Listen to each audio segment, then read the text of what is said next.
Magandang gabi sa inyong lahat. I'm Marvic Beleta YouTube channel. Please watch po. Sana po manood po kayo palagi. Subscribe. Pag-usapan po natin ang ika-40 araw ng pagkamatay ng aking yumaong ama na pumanaw siya noong August 12 po. At kailangan po pala sa ika-40 araw po ay pinagdiriwang ng buong pamilya, magsalo-salo, tumawag ng marunong magdasal na matatanda galing po sa simbahan. At sila po ang nakakaalam kung paano dasalin ang nobena. Kailangan po natin magawa yan dahil para po sa ating mahal na pumanaw na po. Sa ika-40 na araw niya dito sa lupa ay naglalakbay po ang kanyang kaluluwa. Paikot-ikot lang po siya dyan.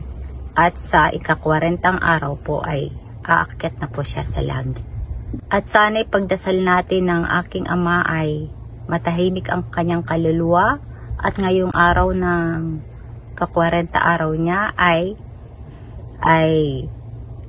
tuloy-tuloy na po ang pagpunta niya sa langit po.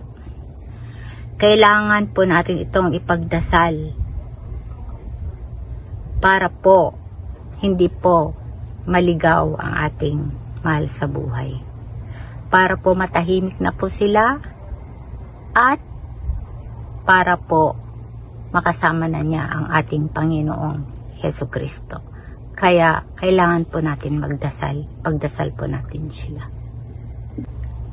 Kaya po, para po sa kapayapaan ni Daddy ay kailangan nating ipag-pray siya o pag-pray din natin po siya sa simbahan.